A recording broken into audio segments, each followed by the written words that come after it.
অনুষ্ঠান আৰম্ভ কৰি ব্যক্তিগত কথা এটাৰে মোৰ ঘৰৰ পৰা কাৰ্যালয়লৈ আহিবলৈ প্ৰায় আধা ঘণ্টা সময় লাগে। যিটো সময়ত মই কাৰ্যালয়ত উপস্থিত হ'ব লাগে তাৰ পৰা আধা ঘণ্টা বা 20 মিনিট আগতে মই ঘৰৰ পৰা কাৰ্যালয়লৈ ৰাওনা হওঁ। কিন্তু এইকেইদিন লকডাউন চলি থকাৰ ফলত মোৰ ঘৰৰ পৰা কাৰ্যালয়লৈ আহোঁতে 10 মিনিট সময় লাগিছিল, কিন্তু আজি ঘৰৰ পৰা কাৰ্যালয়লৈ আহোঁতে 15 মিনিট সময় লাগিল।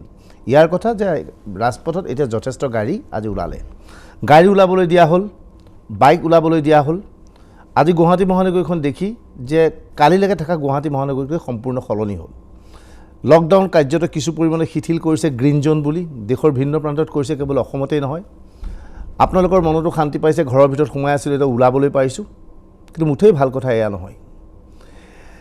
আজিৰ তাৰিখত কৰোণা ভাইৰাছত দেশত আক্ৰান্ত লোকৰ সংখ্যা আজিৰ তাৰিখত দৈনিক হিচাপে এই আটাইকেইদিনৰ ভিতৰত হায়েষ্ট, আটাইতকৈ বেছি লোক কৰোণাত আক্ৰান্ত হৈছে যোৱা 24 ঘণ্টাত। আৰু আজিৰ দিনটোতেই সান্ধ্য লকডাউন কিছু শিথিলতা অনা হৈছে। সাধাৰণতে কোনোবা এটা পৰিয়ালৰ কোনোবা মানুহ যেতিয়া অসুস্থ হ'লে ঘৰত থাকে, কাৰ্যালয়লৈ নাযায়। ক্ৰমাৎ সুস্থ হৈ থকাৰ পিছত তেওঁক কাৰ্যালয়লৈ যাবলৈ দিয়া হয়। কিন্তু এতিয়া এটা ঘৰত যদি এজন মানুহ অসুস্থ হৈ আছে, তাৰপিছত তেওঁৰ পত্নী অসুস্থ হৈছে, সন্তান অসুস্থ হৈছে, কোনো ভাল হোৱা নাই, এনে অৱস্থাত কাৰ্যালয়লৈ কাৰোবাক যাবলৈ দিয়া হয়নে? আচলতে কেন্দ্ৰীয় চৰকাৰে এনে ব্যৱস্থা কৰিবলৈ বাধ্য হৈছে আৰ্থিক দুৰৱস্থাৰ বাবে। এতিয়া বজাৰত টকাৰ কোনো ধৰণৰ ফ্ল' নাই। মানুহৰ হাতত যাৰ যাৰ টকা আছে, ঘৰৰ হাতত আছে, যাৰ যাৰ টকা নাই একেবাৰে নাই। অৰ্থনৈতিক অৱস্থা অতিকৈ কাহিল। এনে অৱস্থাত চৰকাৰে বিচাৰিছে আমি ওলাই আহোঁ, আমি বয় বস্তু ক্ৰয় কৰোঁ। হয়তো আপোনাৰো মন গৈছে, বহুদিনৰ মূৰত কাপোৰ কানি কিনিব পৰা নাছিল, বিহুৰ বতৰত একো কিনা নহ'ল, ভাল চোলা এটা বা পত্নীৰ কাৰণে ভাল শাৰী এখন, চুইজাৰ এটো ল'ব মন গৈছে। চৰকাৰে বিচাৰিছে আপুনি ল'বলৈ আহক। আপুনি ল'বলৈ আহিলে আপোনাৰ হাতৰ পৰা টকা ওলাই যাব, সেই টকা বিভিন্ন ঠাইত চাৰ্কুলেটেড হ'ব। কিন্তু টকা উলিয়াই যাওঁতে আপুনি কৰোণা ভাইৰাছৰ আক্ৰান্ত হৈ যাব পাৰে। চৰকাৰে এতিয়া এনেধৰণৰ ভাৱ লৈছে যেন কৰোণা ভাইৰাছ হ'লেও হ'ব, কিন্তু অৰ্থনৈতিক ক্ষেত্ৰত আমি পিছ পৰি নাথাকোঁ।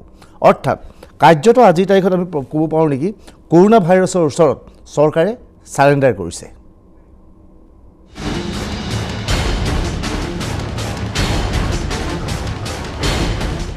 জীৱন ডাঙৰ নে দেশ?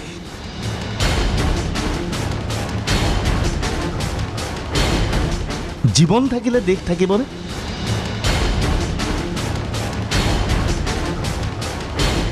জীৱন নাথাকিলে দেশ চলিবনে?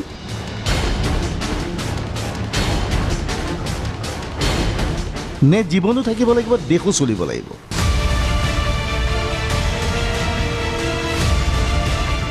এইবোৰ প্ৰশ্ন আমি এইভাবে উত্থাপন কৰিছোঁ যে সোমবাৰে অভাৱনীয় পৰিৱেশৰ সৃষ্টি হৈছিল সমগ্ৰ দেশত।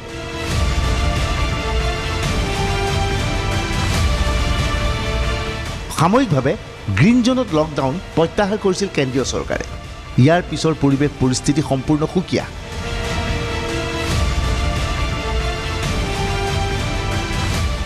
গুৱাহাটী মহানগৰীত কাৰ্যত সকলো খোল খাইছিল।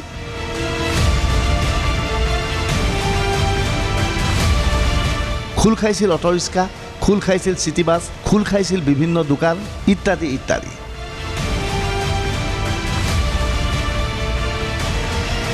দেশৰ ভিন্ন প্ৰান্তত ৰাজপথলৈ মুকলিভাৱে ওলাই আহিছিল জনতাই। কেন্দ্ৰীয় গৃহ মন্ত্ৰালয়ৰ ফালৰ পৰা কোৱা হৈছিল ব্যক্তিগত খণ্ডৰ গাড়ী উলিয়াব পাৰিব, কিন্তু চৰ্ত সাপেক্ষে।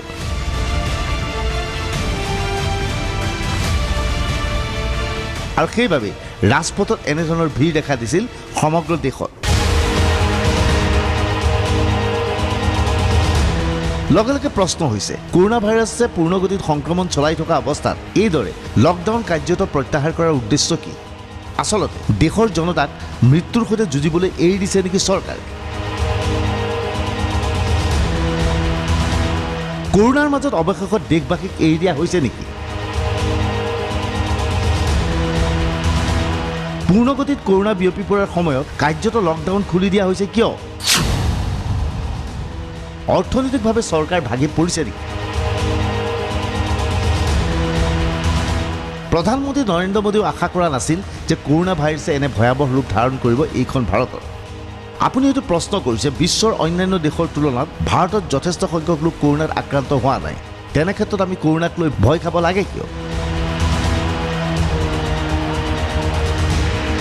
কিন্তু বাস্তৱ সত্যটো হ'ল, বিশ্বৰ অন্যান্য দেশত যিটো হাৰত কৰোণাৰ পৰীক্ষা কৰা হৈছে, সেইটো হাৰত ভাৰতত কৰোণা পৰীক্ষা কৰা হোৱা নাই, যাৰ ফলত বহু লোকৰ শৰীৰত ইতিমধ্যে কৰোণা ভাইৰাছ বিয়পি পৰাৰ আশংকা কৰা হৈছে।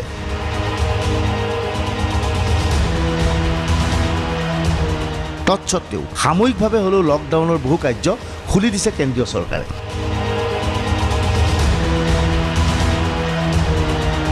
প্ৰশ্ন হৈছে ইয়াৰ উদ্দেশ্য কি?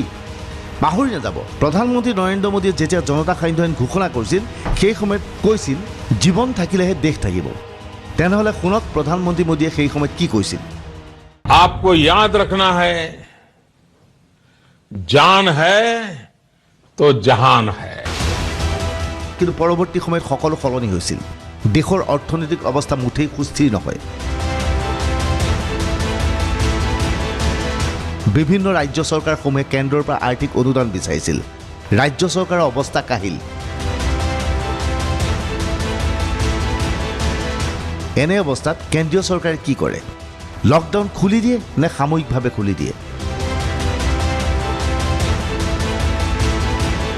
কিয়নো লকডাউন যদি সাময়িকভাৱে খুলি নিদিয়ে তেনেহ'লে ব্যৱসায় বাণিজ্য সম্পূৰ্ণৰূপে নষ্ট হ'ব, অৰ্থনৈতিকভাৱে দেশ যথেষ্ট ক্ষতিগ্ৰস্ত হ'ব। এনে অৱস্থাত আমেৰিকা যুক্তৰাষ্ট্ৰৰ পন্থাই গ্ৰহণ কৰিলে নেকি প্ৰধানমন্ত্ৰী নৰেন্দ্ৰ মোদীয়ে? নকলেও হ'ব, আমেৰিকা যুক্তৰাষ্ট্ৰই সমগ্ৰ আমেৰিকাত মুঠেই লকডাউন ঘোষণা কৰা নাই, বৰঞ্চ অঞ্চল বিশেষে ষ্টে হোমৰ নিৰ্দেশ দিছে, অৰ্থাৎ ঘৰত থাকি কাম কৰিবলৈ নিৰ্দেশ জাৰি কৰিছে। কিন্তু বিশেষজ্ঞসকলে কৈছিল মে'ৰ প্ৰথম সপ্তাহৰ পৰা জুনৰ দ্বিতীয় সপ্তাহৰ ভিতৰত দেশত কৰোনা ভয়ানক ৰূপত বিয়পিব পাৰে। তৎসত্ত্বেও ইয়াক ওলাই কৰিলে চৰকাৰে। যোৱা 24 ঘণ্টাত দেশত কৰোনা আক্ৰান্তৰ সংখ্যাই দেশত অভিলেখৰ সৃষ্টি কৰিলে।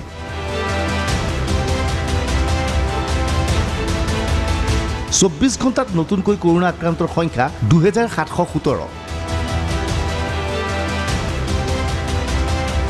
পূৰ্বৰ সকলো অভিলেখ ভংগ কৰিছে এই ৰেকৰ্ডে। শনিবাৰে নতুনকৈ কৰোনা আক্ৰান্তৰ সংখ্যা আছিল 2367। দেওবাৰে কৰোনা আক্ৰান্তৰ সংখ্যা হ'ল 2644।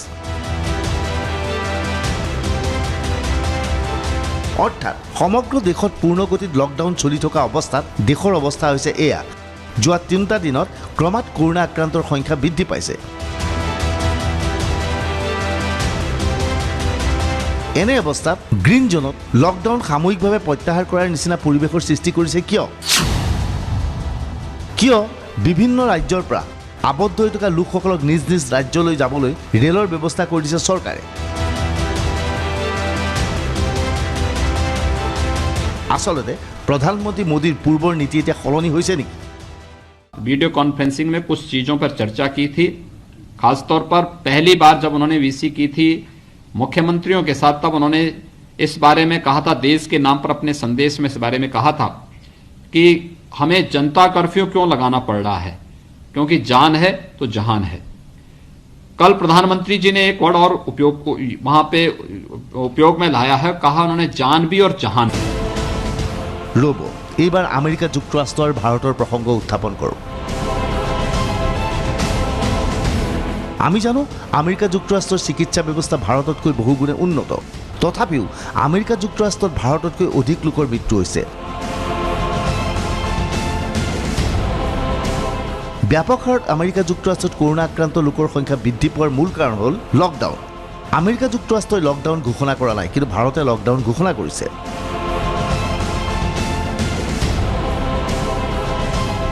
ৰ'ব, তাৰ আগতে আজিৰ তাৰিখত আমেৰিকা যুক্তৰাষ্ট্ৰৰ কৰোনা মিটাৰ মন কৰক।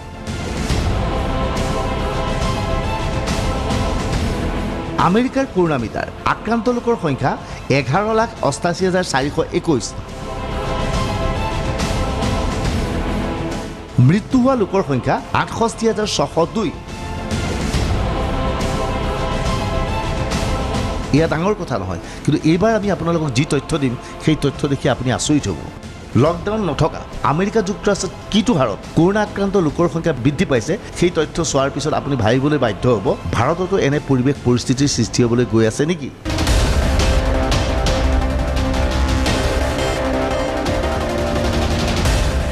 আমেৰিকাত কৰোনা মৃত্যু হোৱা লোকৰ গ্ৰাফ 17 মাৰ্চ 121 জন, 25 মাৰ্চ 1260 জন, 3 এপ্ৰিল 8839 জন,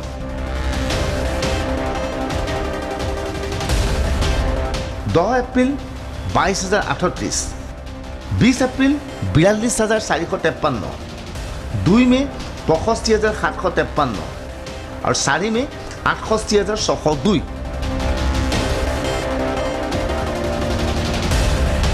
অৰ্থাৎ ব্যাপক হাৰত কৰোনা আক্ৰান্তৰ সংখ্যা বৃদ্ধি পাইছে আমেৰিকা যুক্তৰাষ্ট্ৰত। আজি ভাৰতত লকডাউনত শিথিলতা অনাৰ লগে লগে এনে পৰিৱেশ পৰিস্থিতিৰ সৃষ্টি হ'ব নেকি এইখন দেশত?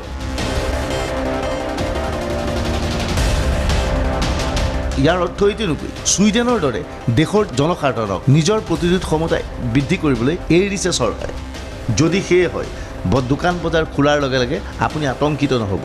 আচলতে এইবাৰ আপুনি অধিক বিপদত পৰিবলৈ গৈ আছে। গতিকে এতিয়াও সামাজিক দূৰত্ব মানি চলক।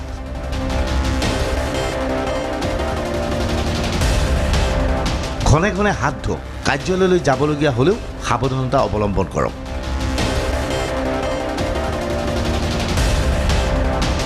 Bureau report DY365।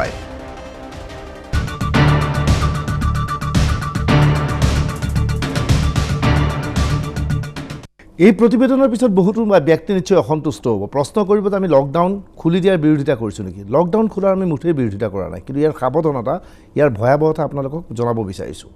আমেৰিকা যুক্তৰাষ্ট্ৰৰ উদাহৰণ আমি দিছিলোঁ।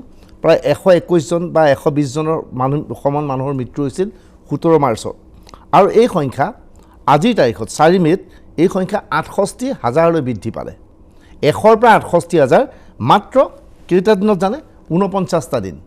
অৰ্থাৎ 49টা দিনত 100ৰ পৰা 68,000 লোক মৃত্যু হোৱাৰ লোকৰ সংখ্যা বৃদ্ধি পাইছে। আক্ৰান্তৰ সংখ্যা 11 লাখলৈ বৃদ্ধি পালে, কিয়নো লকডাউন তেওঁলোকে মানি লোৱা নাছিল। আজিৰ তাৰিখত লাহে লাহে লকডাউন খোলাৰ কথা কৈছে। আমাৰ সন্মুখত 17 তাৰিখলৈকে সময় দিয়া হৈছিল লকডাউন থাকিব বুলি। তৎসত্ত্বেও গ্ৰীণ জোনত খুলি দিয়া হৈছে, মূলতঃ যাতে গাড়ী ঘোঁৰা ৰাজপথত চলে, পেট্ৰল ডিজেল যাতে মানুহে ক্ৰয় কৰে, তাৰ পৰা যাতে চৰকাৰে কিছু ৰাজহ সংগ্ৰহ কৰে। সুৰাৰ বিপণী খুলি দিছে, সুৰাৰ বিপণীৰ পৰা যাতে ভাল কৰ সংগ্ৰহ কৰে, উদ্দেশ্য সেইটোৱেই। অৰ্থাৎ মানুহৰ প্ৰতি এতিয়া গুৰুত্ব নিদিয়া হৈছে নেকি, যে ভাবি লোৱা হৈছে নেকি যে এই মানুহখিনিৰ প্ৰাণ ৰক্ষা কৰিবলৈ গ'লে দেশৰ অৰ্থনীতি শেষ হৈ যাব। এটা সময়ত প্ৰধানমন্ত্ৰী কৈছিল জান হে তো জাহান হে, পিছত কৈছে জান ভি ৰেহনা চাহিয়ে, জাহান ভি ৰেহনা চাহিয়ে। আৰু আজি সেই কথাই হৈছে নেকি যে জান অৰ্থাৎ মানুহৰ জীৱনো জীয়াই থাকিব লাগিব আৰু দেশো চলি থাকিব লাগিব। কিন্তু দুইটা সম্ভৱপৰ একেলগে হয়নে? অৰ্থাৎ ইয়াৰ দ্বাৰা এইটো ঘটনা হ'ব নেকি, কৰোনা আক্ৰান্তৰ সংখ্যা দেশত ক্ৰমাৎ বাঢ়ি যাব। আপোনালোকক এই গতিত যদি চলি থাকে, আমি যিটো বিশ্লেষণ দেখা গৈছে, সমগ্ৰ বিশ্বৰ বিশ্লেষণ যদি দেখা যায়, আজি ভাৰতবৰ্ষত 60,000 অধিক লোক কৰোনা আক্ৰান্ত হৈছে। 17 মে'ৰ পিছত যদি সম্পূৰ্ণ খুলি দিয়া হয়, আজি 4 তাৰিখ আৰু 15 দিন পিছত 19 মে' বা আৰু 1 মাহৰ পিছত 4 জুন এই সংখ্যা 62,000 সংখ্যা যে 1 লাখৰ অধিক হ'ব নিশ্চিত। লগতে এই কথা পাহৰি নাযাব, আপোনাক প্ৰশ্ন কৰিছোঁ, আপোনাক ক'ৰবাত কেতিয়াবা কোনোবাই কৰোনা টেষ্ট কৰিছেনে? আপোনাক কোনো কৰোনা টেষ্ট কৰা নাই। যদি আপুনি তাবলিগী জামাতৰ সৈতে সম্পৰ্ক আছিল বা তেওঁলোকৰ সান্নিধ্য আহিছিল, তেতিয়াহ'লে আপোনাক টেষ্ট কৰিছে, আৰু টেষ্ট কৰোঁতে প্ৰমাণিত হৈছে বহু লোক কৰোনাত আক্ৰান্ত হৈছে। কিন্তু তাবলিগী জামাতৰ লগত সৈতে সম্পৰ্ক নথকা ব্যক্তি কৰোনাত আক্ৰান্ত হ'ব নোৱাৰে নেকি? আপুনি আমি কৰোনাত আক্ৰান্ত হ'ব নোৱাৰোঁ নেকি? আমাক ক'ত টেষ্টৰ ব্যৱস্থা কৰিছে? ৰেপিড টেষ্ট কিট আনিছিল চীনৰ পৰা, ইতিমধ্যে তাক ৰিজেক্ট কৰিলে। কেৱল আমি দেখা পালোঁ গুৱাহাটীৰ স্পেনিছ গাৰ্ডেনত কেইজনমান মানুহক টেষ্ট কৰা হ'ল। ইয়াৰ পিছত ক'ৰবাত আপুনি টেষ্ট দেখিছে? চিকিৎসালয়ত এই টেষ্ট কিট থৈ দিয়া হৈছে চিকিৎসকৰ বাবে। ইয়াত সামূহিকভাৱে ক'ত টেষ্ট কৰিছে? দিল্লীত ব্যাপক হাৰত টেষ্ট হৈছে। দিল্লী চৰকাৰে দাবী কৰিছে ভাৰতবৰ্ষৰ এভাৰেজ যিটো হাৰ, ভাৰতবৰ্ষৰ যিটো গড়ৰ তুলনাত দিল্লীত অধিক লোকক টেষ্ট কৰা হৈছে, কিন্তু অসমত ক'ত টেষ্ট কৰা হৈছে? তৎসত্ত্বেও অসম আজি কাৰ্যত খুলি দিয়াৰ নিচিনা পৰিৱেশৰ সৃষ্টি হৈছে গ্ৰীণ জোনত। গতিকে ভয়াৱহ পৰিৱেশ পৰিস্থিতিৰ সৃষ্টি হ'ব, সেই কথা নিশ্চিত। আপুনি বেয়া পালেও পাওক, ভাল পালেও পাওক, চৰকাৰৰ হাতত কোনো উপায় নাই। গতিকে অপেক্ষা কৰক মাত্ৰ। আজি এই প্ৰতিবেদন সত্য হয় নে প্ৰমাণ কৰিবলৈ কেইটামান দিনত আশা কৰিছোঁ যে আমি কৰোনাৰ পৰা নিৰাময় হ'ব পাৰোঁ, কিন্তু কৰোনাৰ কোনো ধৰণৰ প্ৰতিষেধক নাই। এনে অৱস্থাত এই ভয়ানক ৰূপ ধাৰণ কৰিব। লকডাউন বৃদ্ধি কৰাটো চৰকাৰৰ পক্ষে সম্ভৱপৰ নহয়, কিয়নো বৃদ্ধি কৰিবলৈ গ'লে অৰ্থনৈতিকভাৱে শেষ হৈ যাব। সেয়ে আমি কৈছোঁ কৰোনাৰ সৈতে আচলতে ভাৰতে চাৰেণ্ডাৰ কৰিবলৈ বাধ্য হ'ল নেকি? যি ধৰণে চাৰেণ্ডাৰ কৰিছিল আমেৰিকা যুক্তৰাষ্ট্ৰই অৰ্থনীতি ভালে ৰখাৰ বাবে, লকডাউন কোনো ঘোষণা কৰা নাছিল, যাৰ ফলত আমেৰিকা যুক্তৰাষ্ট্ৰত 11 লক্ষ লোক কৰোণাত আক্ৰান্ত হ'ল। আজি ভাৰতত আমেৰিকা যুক্তৰাষ্ট্ৰৰ তুলনাত 130 কোটি নাগৰিক ভাৰতবৰ্ষত আছে।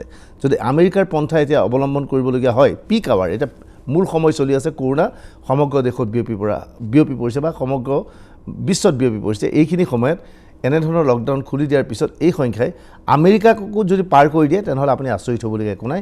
গতিকে সাৱধানে থাকক, নিজৰ বাবে নিজেই চিন্তা কৰক, হাত ধুই পৰিষ্কাৰ কৰি ৰাখক, মুখত মাস্ক লগাওক আৰু পৰাপক্ষত বজাৰ খুলি দিলে বুলি য'তে ত'তে বজাৰ কৰিবলৈ নাযাব, কিছু সাৱধানতা অৱলম্বন কৰক। মনতে ভাবি ৰাখক যে লকডাউন চলি আছে আৰু বহুদিনলৈ লকডাউন চলিব। পৰাপক্ষত আমি যি টি অদৰকাৰী কামত নাযাওঁ, পৰিয়ালৰ ওচৰলৈ নাযাওঁ, খা খবৰ ল'বলৈ নাযাওঁ।